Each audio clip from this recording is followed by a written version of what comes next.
Walters. You let that tower fall, Billy. Assalamualaikum warahmatullahi wabarakatuh. Selamat datang kembali di channel N8 Film. Pada kesempatan kali ini, Mimin akan membahas sebuah film aksi yang diadaptasi dari novel karya Stephen King. Menceritakan sebuah menara bernama Dark Tower yang berdiri kokoh di tengah banyaknya dunia, di bumi dan tempat lainnya. Menara tersebut bertujuan menyeimbangkan segala dunia. Dalam cerita, kalau menara tersebut hancur, maka kegelapan dan ancaman dari luar bakal menguasai dan memporak-porandakan semua kehidupan. Diperankan oleh Idris Elba sebagai Roland, penjaga terakhir Dark Tower yang disebut Gunslinger. Matthew McConaughey sebagai Walter, penyihir yang ingin menghancurkan Dark Tower agar bisa menguasai dunia. Tom Tyler sebagai Jack, anak yang diincar oleh Walter karena memiliki kekuatan cenayang yang besar. Judul filmnya adalah The Dark Tower.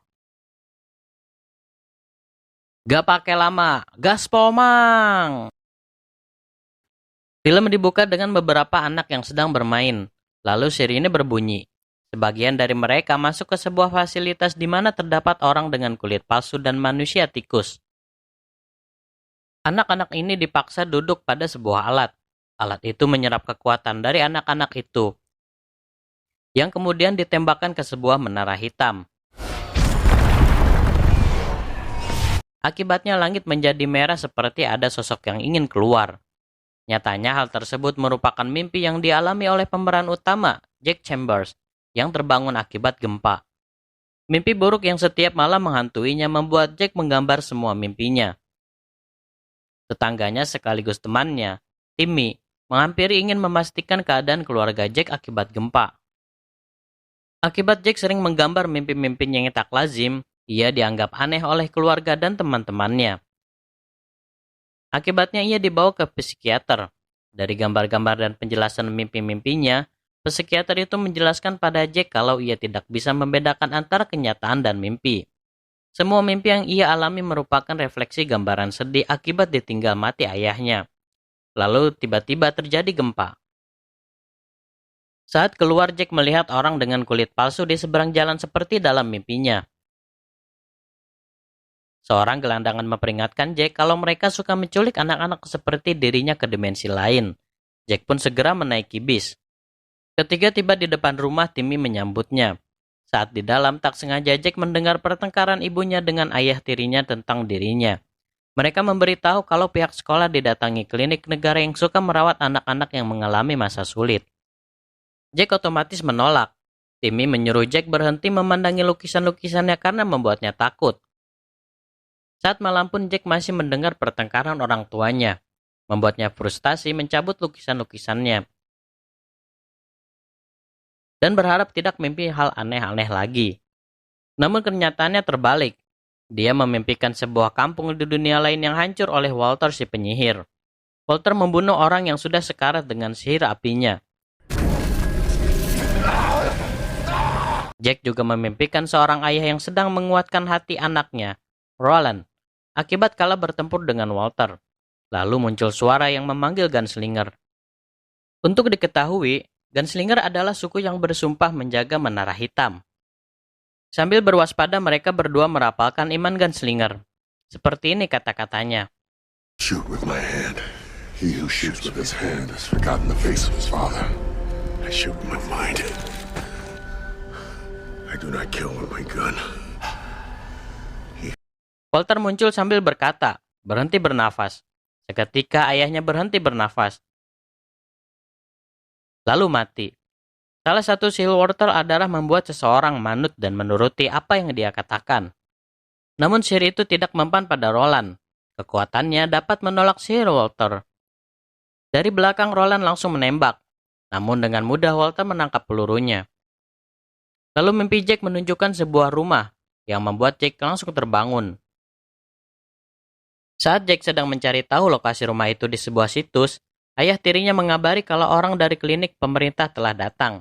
Namun nyatanya setelah Jack perhatikan ternyata kedua orang ini memiliki tanda yang sama dengan pengguna kulit palsu di mimpinya. Ia pura-pura meminta bantuan ibunya menyiapkan pakaian.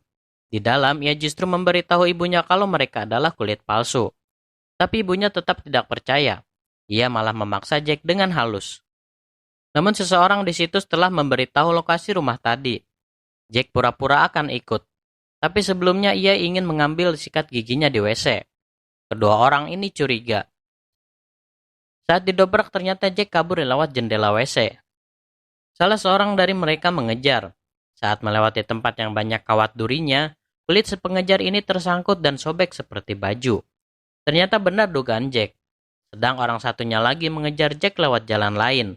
Jack masuk ke stasiun bawah tanah. Ia lalu keluar lagi dari pintu lain untuk mengelabuhi mereka. Ibunya menelpon karena khawatir. Jack memberitahu ia baik-baik saja. Ia meminta maaf tidak bisa segera kembali dan segera menutup teleponnya. Lantaran ia telah menemukan rumah yang ia cari.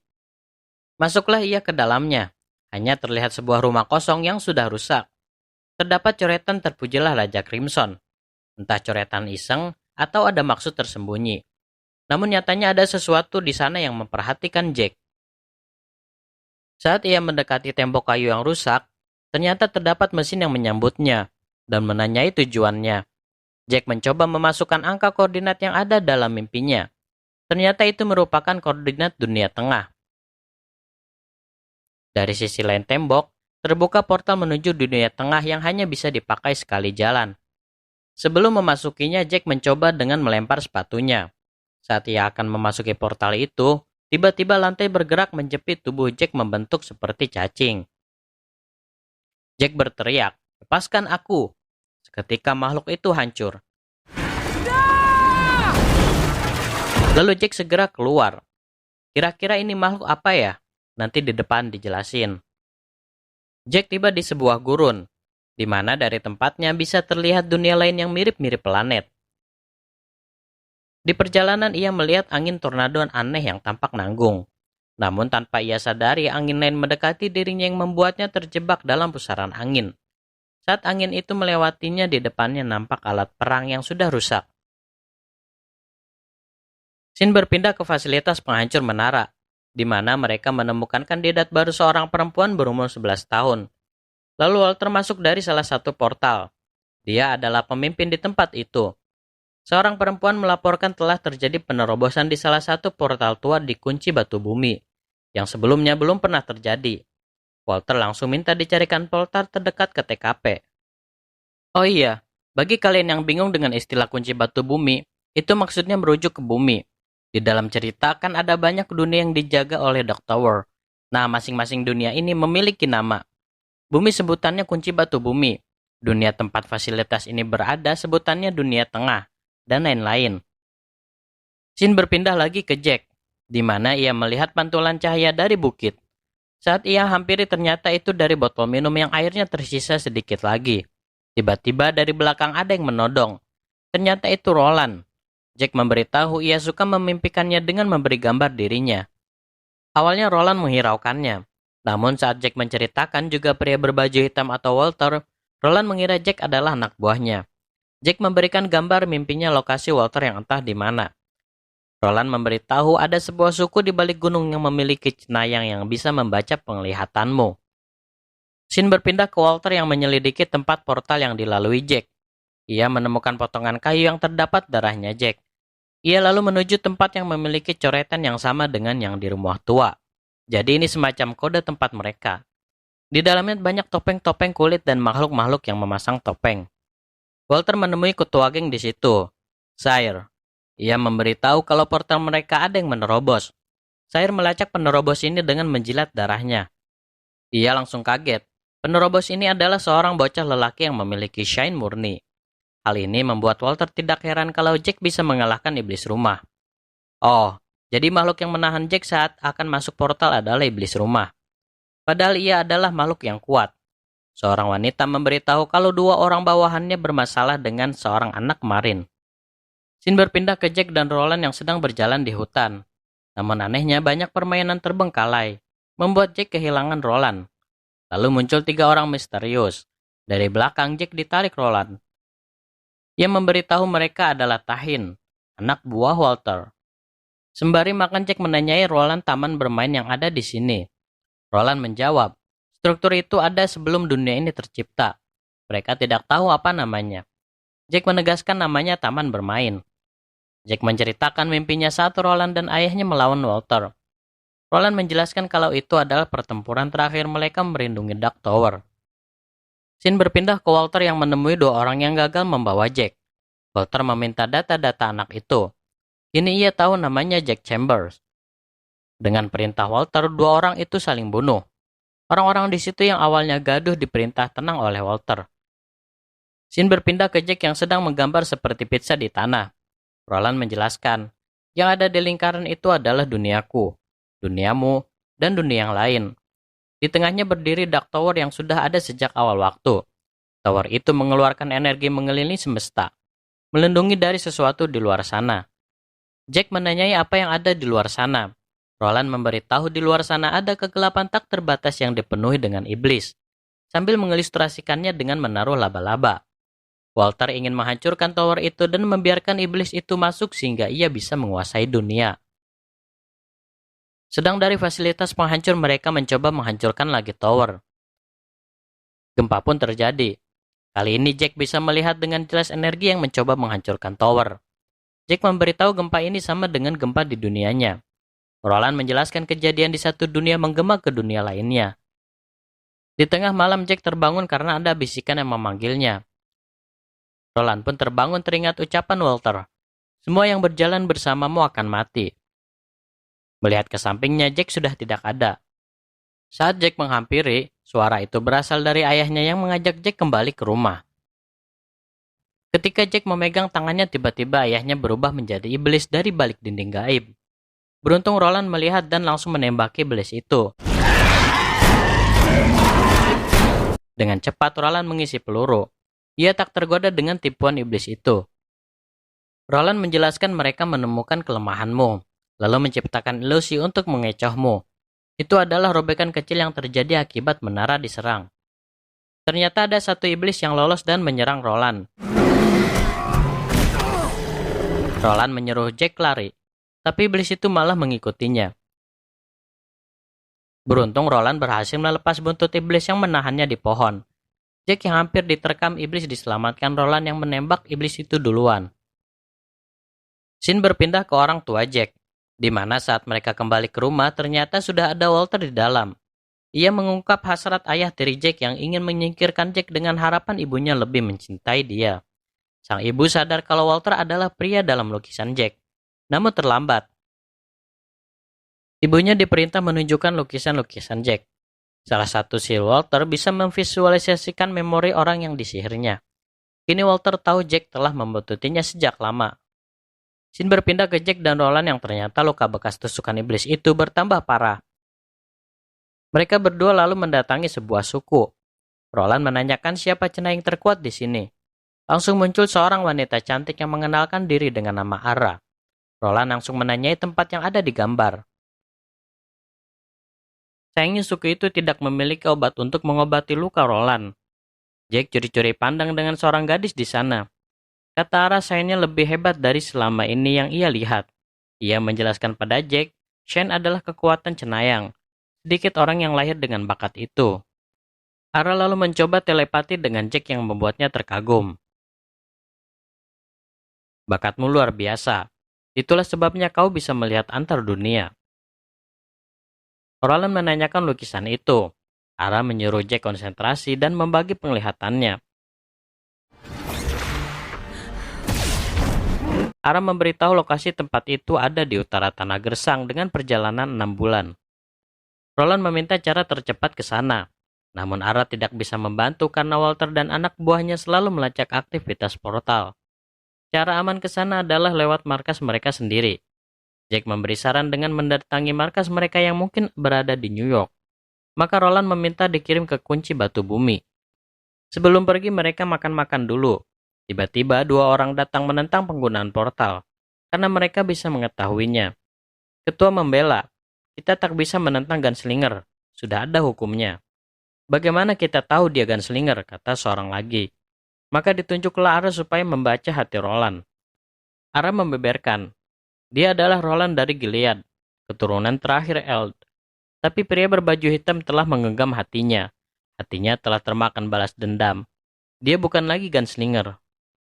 Roland berkata, "Kita sudah kalah perang. Aku melindungi menara dari sebelum kalian lahir. Tapi sekarang kegelapan sudah ada di mana-mana. Melawan tidak akan menghasilkan apapun. Sebelum menara hancur, aku ingin membalas dendam." Semua terdiam. Roland lalu keluar. Jack membela, "Aku masih percaya gunslinger." Di saat sebelum pergi, diam-diam Tahin datang menyerang desa. Akibatnya tenaga suplai mati dan portal juga mati. Dari sisi lain, Walter memantau keadaan Roland dengan teknologi 3 dimensinya. Jack yang lagi ngumpet, namun saat melihat pandangan pertamanya dalam bahaya, terpaksa ia keluar menolongnya. Roland bersusah payah melindungi warga dari serangan Tahin. Jack tertangkap oleh salah satu Tahin. Roland memfokuskan pendengarannya mencari suara Jack. Sambil mengarahkan pistolnya ke arah sumber suara. Saat dirasa sudah mantap, dia menembaknya. Peluru tepat mengenai kepala Tahin dan Jack pun selamat. Mengingat keselamatan Jack dan desa itu, Roland bergegas pergi. Ara mengingatkan Jack agar hati-hati menggunakan shine-nya, karena mereka bisa melacaknya. Saat keluar, mereka tiba di dapur sebuah restoran. Roland aneh melihat dunia Jack yang banyak orang. Jack berinisiatif membawanya ke rumah sakit, namun sebelumnya pistolnya harus diumpetin dulu. Saat Jack mencoba menelpon ibunya yang tidak nyambung-nyambung, Roland melihat tayangan televisi hingga berkata, "Apakah hewan-hewan di sini masih bicara?" Tim dokter lalu tiba. Mereka membeberkan jika Roland memiliki banyak penyakit parah. Namun mereka heran ia terlihat normal dan baik-baik saja. Karena saat ditanya kapan bisa pergi, mereka menjawab harus nginep semalam. Roland langsung keluar. Dalam bis, Jack memberikan obat yang malah langsung ditelan semua oleh Roland. Mereka berdua berdiskusi bagaimana cara menemukan markas mereka. Karena melihat nenek-nenek, Jack mendapat ide. Di sisi lain, Walter mendatangi Ara. Walau bisa menolak, namun kekuatannya tidak sebanding sihir Walter. Ia menyuruh Ara menunjukkan kemana Roland membawa Jack. Ara memberi kata kunci. Setelah itu ia langsung jatuh. Jack menemui pria pemulung yang di awal film. Jack tahu kalau pria ini sama seperti dirinya, tapi ia ngaku sudah kehilangan shine-nya. Jack lalu membaca ingatan masa lalu pria itu, dan menemukan lokasi markas mereka. Pria itu ingat kalau Roland adalah gunslinger. Karena sudah merasa cukup dengan informasinya, Jack ingin pulang dulu. Di depan, Timmy menyambutnya dan mengabari ibu dan ayah tirinya belum pulang dari kemarin. Ketika masuk, ia menemukan ayah tirinya sudah mati. Begitu juga ibunya sudah mati hangus terbakar. Walter sengaja meninggalkan pesan. Jack yang sedih langsung melihat ingatan yang terjadi di ruang itu. Tapi Roland mencegah. Ia mengingatkan mereka bisa melacak. Justru ini yang mereka mau. Roland memberitahu Jack, dulu ia suka melantunkan iman gunslinger untuk menenangkan hati. Sambil memberi Jack pistol, ia membimbing Jack melantunkan iman gunslinger sekaligus mengajarinya menembak. I aim with my eye. Kill with my heart. I kill with my heart. Di akhir Roland berkata, "Shine-mu adalah senjatamu. Pistol adalah senjataku." Mereka berdua lalu mendatangi toko senjata, meminta paksa peluru kaliber 45. Tidak lupa dengan tali pinggang pelurunya.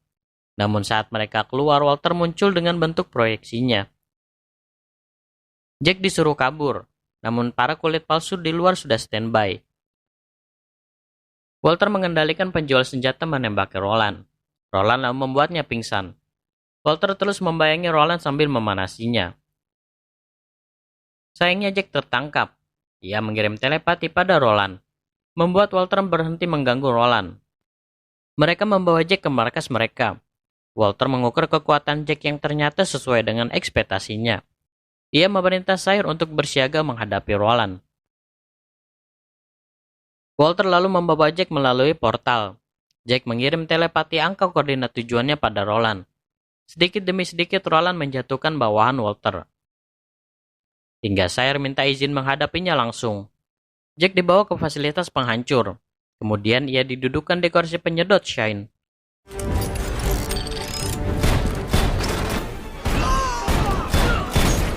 Awalnya Jack mampu menahannya. Walter lalu memprovokasinya agar ia marah. Keluarlah seluruh kekuatan Jack yang digunakan untuk menembak menara hitam, yang menyebabkan langit menjadi merah dan menimbulkan gempa besar. Setelah semua anak buah Sayer kalah, ia menghadapi Roland sendirian. Tapi Roland berhasil mengalahkannya. Ia segera menuju portal. Anak buah Walter mencoba menutup portal namun tak bisa, karena ditahan oleh Jack. Akhirnya untuk mencegah Roland masuk, Walter menghadapinya langsung. Roland menembakinya tapi Walter bisa menahannya dengan sihir telekinetisnya. Roland menembaki kaca di atas, namun Walter bisa menahannya lagi. Ia mengembalikan lagi ke Roland dan berhasil mengenai tangannya. Roland mencoba dengan memantulkan peluru. Lagi-lagi Walter berhasil menangkapnya. Tapi Walter terkena serangan tak langsung. Walter mengembalikan peluru itu. Roland berhasil menangkisnya walau saat terakhir terkena tangannya. Walter langsung menghantamnya dengan besi lalu menibannya dengan runtuhan. Jack membangunkan Roland dengan telepati lalu membacakannya Iman Gunslinger. Roland tersadar. Sambil mengikuti lantunan Iman Gunslinger Jack, ia mengambil pistol. Walter memadamkan apinya dan siap menangkap peluru lagi. Roland menembaknya, lalu menembak lagi ke arah tiang untuk membelokkan peluru yang pertama hingga bisa mengenai Walter. Lalu disusul tembakan lain yang akhirnya bisa membunuh Walter. Roland lalu menembak penahan tangan Jack yang membuatnya bisa kabur. Terakhir ia menembak alat penghancur menara yang membuatnya rusak hingga menghancurkan fasilitas itu. Langit pun kembali normal dan menara terselamatkan. Radio memberitakan banyak saksi yang melihat fenomena aneh di langit. Pusat cuaca mengeluarkan pernyataan bahwa itu merupakan suara matahari yang sangat kuat. Jack memberikan Roland hotdog. Roland menganggap kejam melihat dari namanya. Jack menjelaskan ini bukan dari anjing. Terakhir Roland berpamitan. Jack terlihat sedih. Tapi Roland menawari Jack ikut dengannya. Apalagi ia sudah tidak punya siapa-siapa lagi di sini. Jack pun senang. Mereka berdua lalu kembali lagi ke portal dan pergi. Dan film pun berakhir sampai di sini. Sebenarnya novel film ini ada 7 seri. Bagi kalian yang belum baca novelnya, mungkin nontonnya asik-asik aja. Termasuk Mimin. Hehe. Tapi bagi yang sudah baca novelnya, katanya film ini tuh jauh dari cerita novelnya. Apalagi si sutradara yang sengaja membuat Dark Tower versi dia sendiri. Gak terlalu ngikutin novel. Wilujeng ke semuanya.